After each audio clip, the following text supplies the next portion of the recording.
Hello everyone. So as I was getting ready to film this little doodle drawing painting thing whatever, I came across this little bug and I thought it was a ladybird, like a baby ladybug, and I really like ladybirds.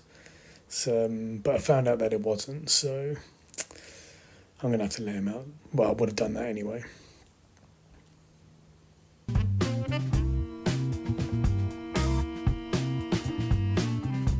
Go and get back in there. There we go.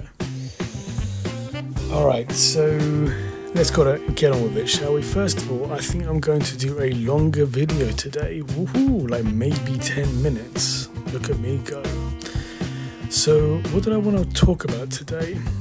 Well, I'm going to start with the colours that I'm going to be using.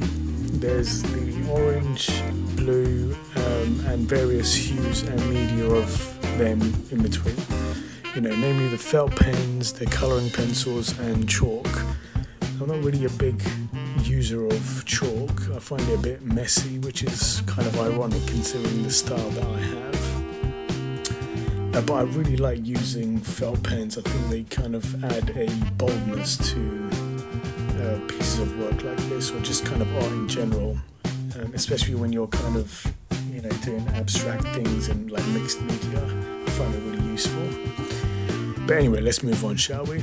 So I mentioned in a previous video that I am definitely a fan of the blue and orange as a colour combination, which is why I wanted to use it again in this video. And if I didn't say that in a previous video, then, well, now you know. But I guess my train of thought with this video / doodle is how opposites need to work together. And when they do, they both need to push each other to destroy parts of themselves. Destroy may be a harsh word, but to destroy parts of themselves only to build up back in unity as a couple, marriage, partnership, whatever. And what do I mean by that? Well, to explain it in an example, my wife and I are opposites in many ways. We've got loads of things in common, but we're quite opposite in certain ways. She's an extrovert, I'm an introvert. She needs to organise her thoughts by talking, whereas I need to organise my thoughts before I can talk. There's no right or wrong there, we just have to kind of play to our own strengths, you get me? But as a unified entity, as we are married, for us to function, we have to strike a balance between being true to our own nature and adapting to one another. And therefore, in the process of doing that, we have to kind of break some of our own rules or ways we like doing things to adapt, Sometimes I need to think out loud, or maybe my wife recognizes that I may need to think before I have a clear response or opinion about something. Just some food for thought. Does anyone else out there feel like they are having to break some of their own rules or compromise for the greater good? Obviously not for the detriment of who you are as an individual, but for the greater good. Then this got me thinking about breaking rules within the artistic framework and experiences that I've had in doing so.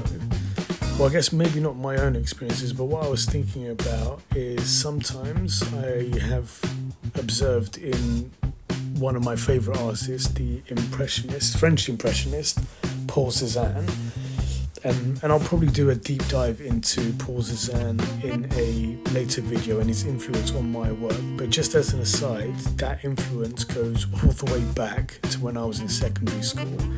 That was like nearly 25 years ago. And I remember I studied Paul Cezanne for one of my final projects when I did my art A-levels. So he's always kind of been like a great source of inspiration for me in the work that I've done throughout the years. But one of the ways Cezanne used to break the rules was to focus on shapes and structures and forms to not only build his composition in what he was painting, but actually use that technique to visually represent the subject matter or the landscapes that he was painting. in that respect, he used to use colour, like really strong, vivid, like vibrant blues and oranges and different colours to create that same effect. He would use like these kind of directional brushstrokes. Like if he was painting this tree, it would look, those brushstrokes made it look like, there was actually wind flowing through it. And he would use those brushstrokes to kind of create, form and shapes, even to some of his still life paintings as well. Like when he used to paint like kitchenware or fruit or vases, it had that same kind of effect, like it was kind of moving. And with that in mind, I can definitely see his influence in my style and in modern art in general, actually. I mean, Cezanne's influence on artists like Picasso and the whole Cubism movement is well documented. And it kind of rejected this realism of forms and specific shapes and how they were painted in that kind of classical way, and it focused more on like the fields and planes of colours within it. Instead of painting an apple, in a 3D way as you would see it in real life, he would just kind of paint it with one kind of tone, so it looked a bit flat. But because of the way he painted it, it looked like it was moving. It was a really interesting way he painted. And there you go. I just wanted to